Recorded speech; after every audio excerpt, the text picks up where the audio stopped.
Welcome back to the Yoke and Abundance Creativity Summit. Today I have Mae Novak with us. Mae Novak is a Greensboro, North Carolina native and founder of the lifestyle company Yay Brand. She holds a master's degree in social work from UNC Chapel Hill and has worked extensively with nonprofits as well as working in the healthcare field.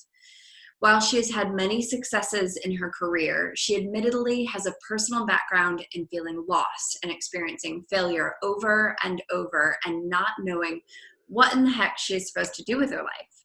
She also admittedly has a very strong background in never ever giving up and constantly pursuing clarity and alignment with who she really is. Her purpose in creating Yay Brand is to guide others towards learning to love and accept themselves just the way they are. Yay Brand believes that your value is not earned, but inherent.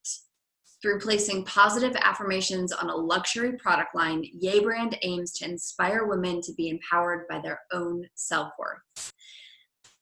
Mae Novak, it is so awesome to have you as a part of this Creativity Summit. Thank you so much for being here with us. Oh, thank you. I'm so excited.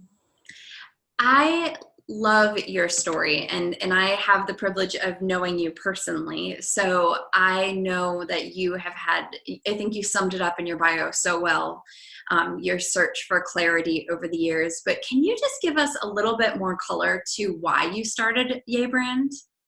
Yes. So growing up, I never really considered being an entrepreneur or starting my own business or really blazing my own path as something that I was going to do. And I think that, going to school, going to college, majoring something that you can be good at, getting a job was a natural path of life. And through college and just trying to figure out what I wanted to do, just nothing resonated. Nothing really, really resonated.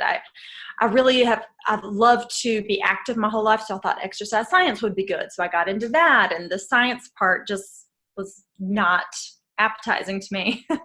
And so then I got into like psychology and all sorts of different things, and everything was interesting.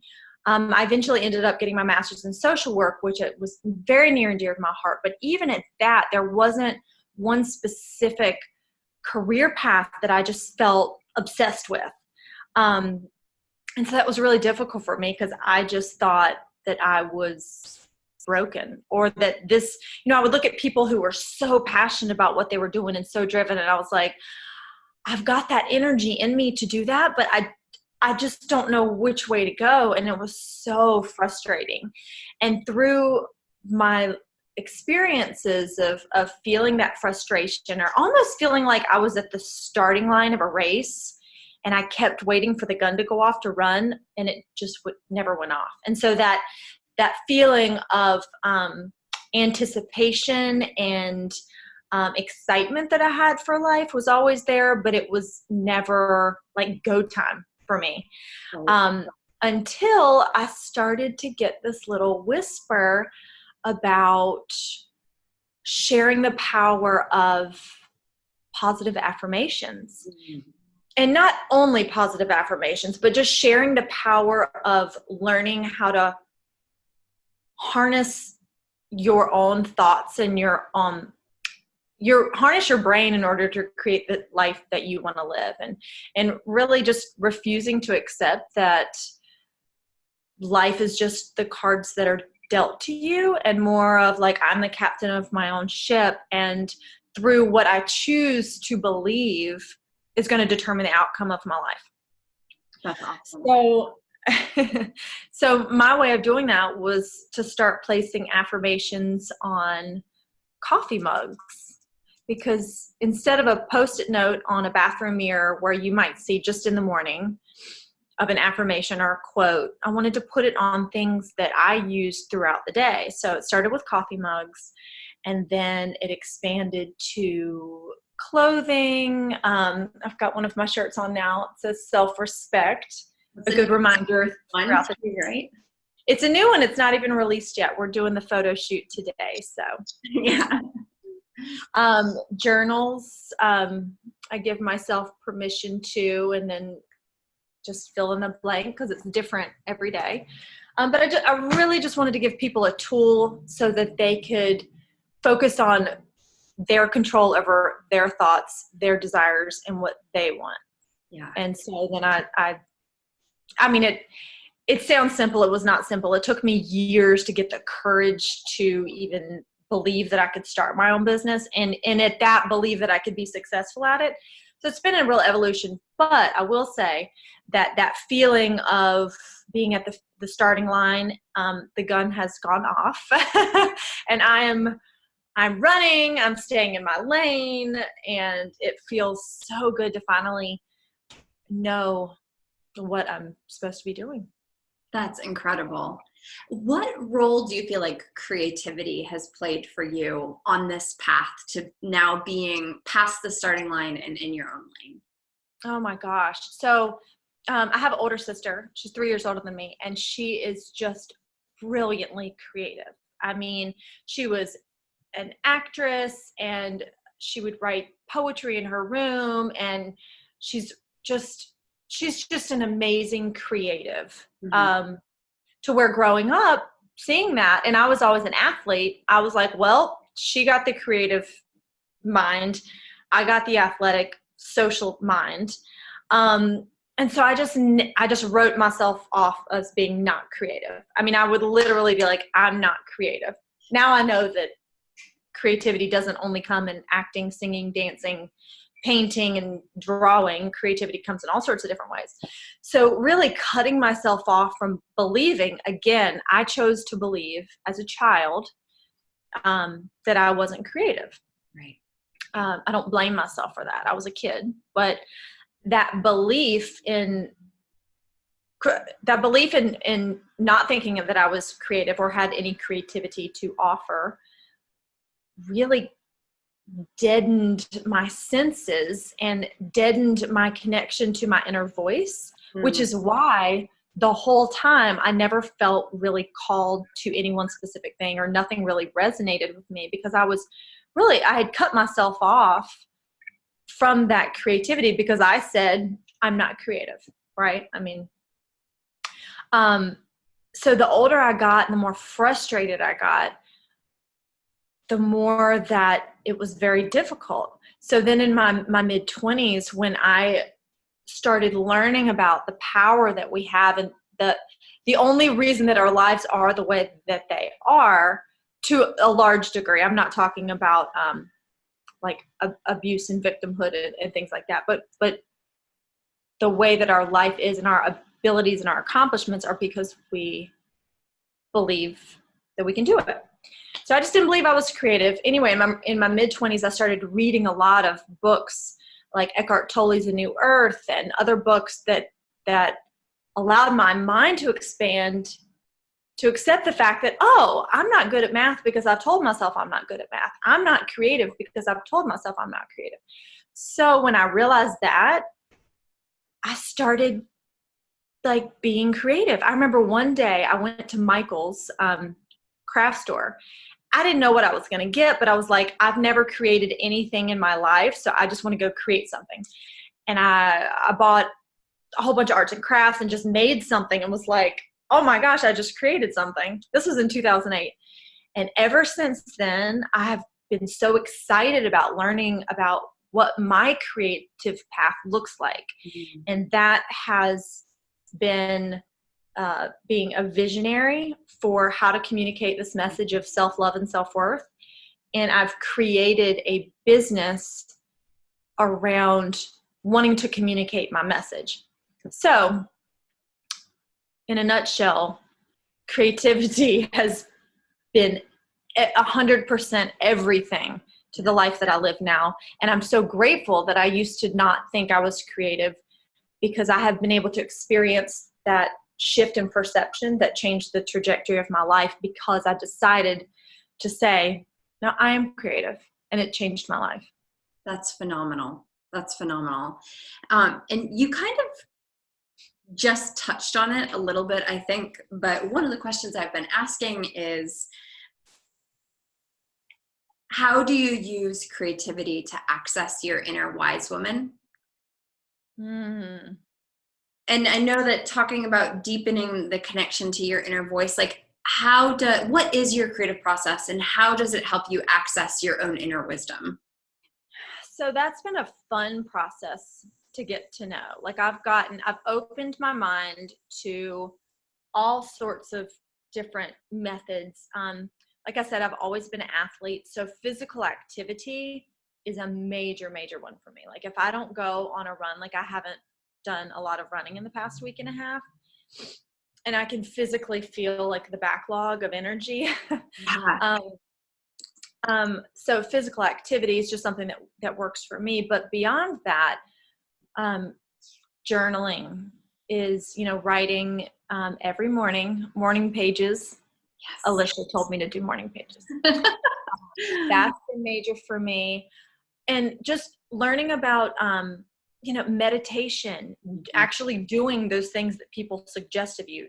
Meditate, affirmations. Oh my gosh, just repeating affirmations to myself, stretching. I'm not really into yoga. I've had like this mental block, like, oh, I already meditate and exercise and work out. So, yoga, but I've opened myself up to recently to started going to some yoga classes to try and access creativity in a different way and put myself in uncomfortable situations and just allow those feelings to come in. And that breaks open your creativity. When you do things that you're afraid of, challenge yourself, public speaking, I keep putting myself in situations that I'm absolutely terrified in, and I overcome it, and it breaks open a whole new level of creativity for me. So I would say just facing fear. That's it. That's what I'm trying to facing fear on a regular basis, being aware and conscious in my body when I'm feeling fear, and then moving through it on the other side. And that is how I connect creativity to my inner wise woman. Oh, I love that. And, I have to sidebar us a little bit. I went to see David Sedaris last night. He was in Greensboro, and he walks like 15, 20 miles a day on a regular basis. And I think that there's such a strong connection between physical activity and creativity. And I think that often we think like, oh, I'm creative. That doesn't mean I'm an athlete. Or, like we put these parameters sometimes on what creativity means or does not mean. Oh, and gosh. I think that athleticism and like even when you were a child, being that athlete was preparing you to be a creative, because that is how you move that energy. Well, think about, Olympic athletes. I had an amazing series of events the other day that I told you about, but I'll just mention a little bit. On the plane ride here, I'm in Winnipeg, Canada right now. On the plane ride here, I ended up sitting right next to the USA Olympic women's curling team. And I was sitting next to this Olympian, and I don't know how old she was. She seemed to be in her early 20s or so. Went to the 2018 Olympics, will be in the 2022 Olympics. And we just got to talking, and how creative do you have to be in order to be an Olympic athlete and to be the best? I mean, Simone Biles, all of these people that are constantly pushing themselves. How can I do this better? How can I add this here, that there, or do an extra twist or turn? And it's all athletics. And but that creativity, I mean, you can't. That's what separates the good from the great. That's the difference is your ability to open yourself up to being creative in whatever it is you're doing. And I think that we do a big disservice to our children in thinking that it's only the creative arts. Right. That term creative arts made me think that creativity was only what traditional art is, when creativity can be logistics. Creativity can be strategy. Creativity can be, parenting. It's in everything. And I want people to know that. Right. Because thinking that you're not creative cuts you off from your inner voice. Yes. And I was looking at your shirt that's saying self-respect so beautifully. And thinking too about physical activity and how physical activity helps us build our feelings of self-respect.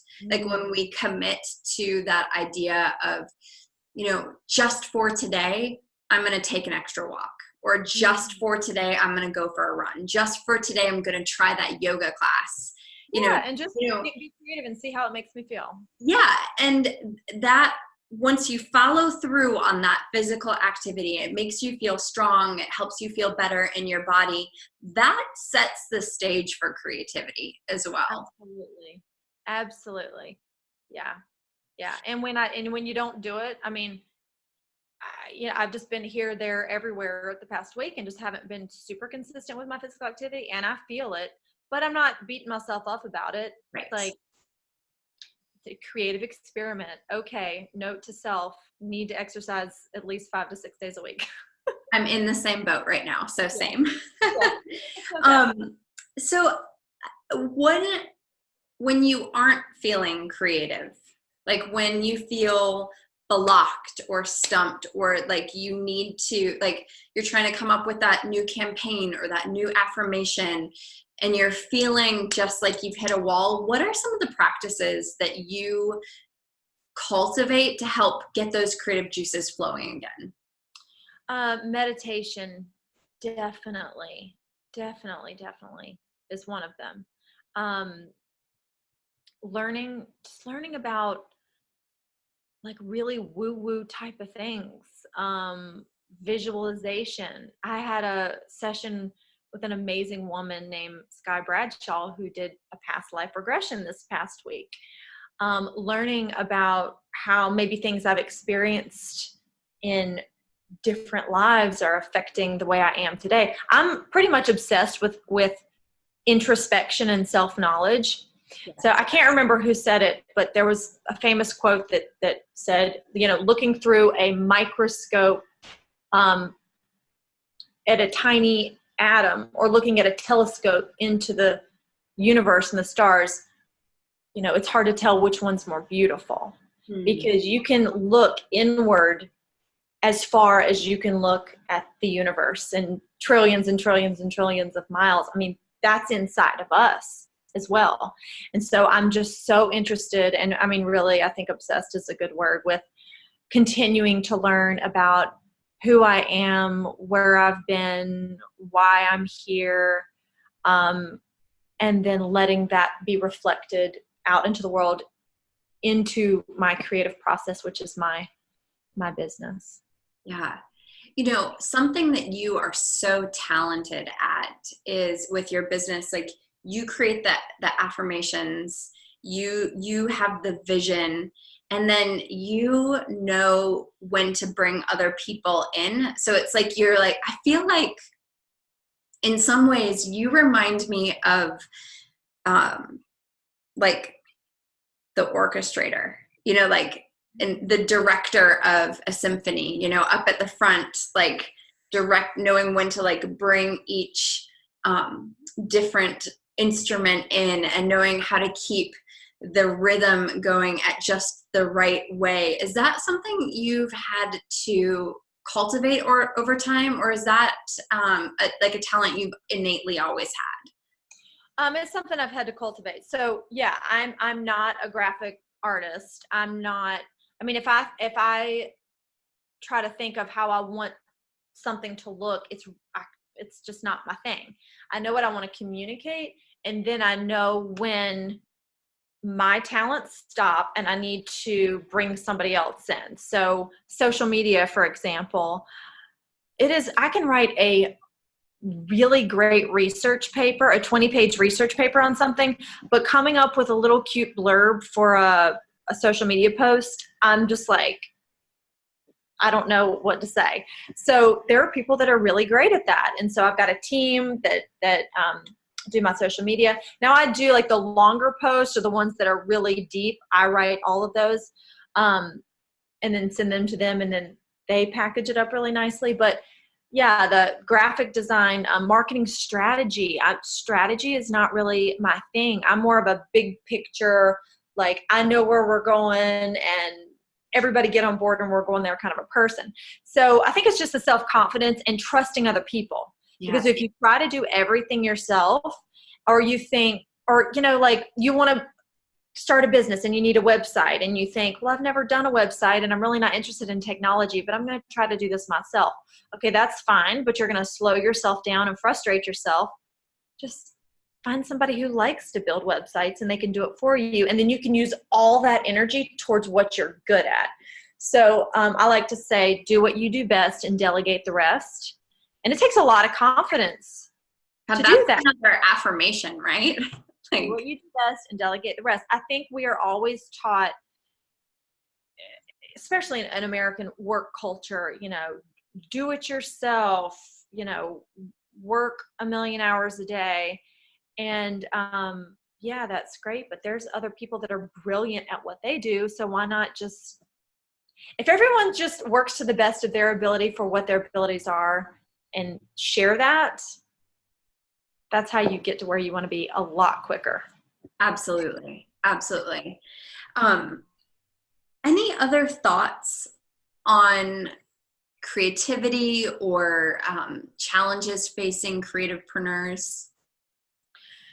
So yes, so I started working with a lady who is an amazing meditator. So she helps.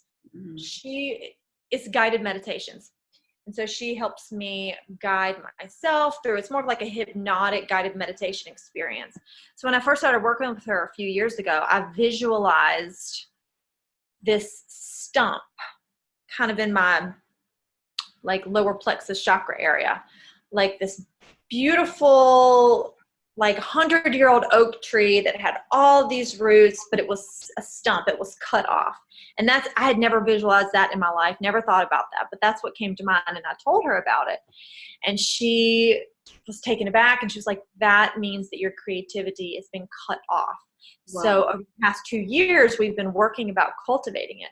So now when I do the visualization, I visualize this 100-year-old oak tree with all its roots, and it's full, and it's got leaves and branches and like families of squirrels living in it, and it's very rich and beautiful and one. So I want people to know that your body holds all of the wisdom that you could, all of the answers, all of the wisdom that you could ever ask for is already inside of you. And so connecting with that, getting still, connecting, asking intentional questions, asking your body, you know, I don't feel connected to you, but I want to. Yes. Just be quiet and listen, and you will hear exactly what you need to know. You don't have to search or find anyone else. There's nothing out there that's going to complete you. It's all within you already. And that would be my biggest advice, is just to pay attention. I love that so much, so much. And I just want to also mention, you touched on past live regressions with Sky Bradshaw, and she's actually part of the Creativity Summit as well. So folks, after they listen to hers, can also work with her and get a past life regression as well. But I think you have a gift for everyone who has been watching today. Can you tell us a little bit about what that is? Yes. So the I Am Love collection came out this past year. It's a collection that we did, and it's a series of shirts that say I am love, journals that say I am love. We have a mug that says I am love, and I am love. I wanted to convey that because I see all the time, you are loved, you are loved. And that's such a nice thing to say to someone. Yes. But when you turn that around on yourself and say, I am love, period. I am love. It really is an impactful way to just get in that vibration of joy and appreciation and love. And it just makes my day better. Yeah. So what we've done is created an online magazine called a zine, and it's a PDF. And when I'll send you the information, but when you go to my website, you can put in your email address, and the zine will be sent to your email. But it's a short magazine that's got people's definitions of what I am love mean to them. There's a fun oracle activity. There's all sorts of ways to connect with who you are. There's journaling prompts about connecting to your self-worth and your self-love. And I think that everybody will enjoy it. Oh, I love that so much. And just a note about your I Am Love. I made a point when we had our last Yoke and Abundance Wise Women panel to wear my I Am Love shirt, because not only did I want to remind myself I am love, I wanted to feel like I was radiating love outward to others as well. And I knew that first I had to access that myself. And so wearing that shirt reminded me that by being love, that I am sharing that with others. So I want everyone to sign up for Mae's email. I want them to download that zine, and I want them to find a mug or a shirt or a journal that really speaks to them and order it, because those items are so amazing. Yeah, yep, yaybrand.com. And we'll share it with everybody. Mae Novak, thank you so much for being a part of the Creativity Summit. Thank you, Alicia. Mwah.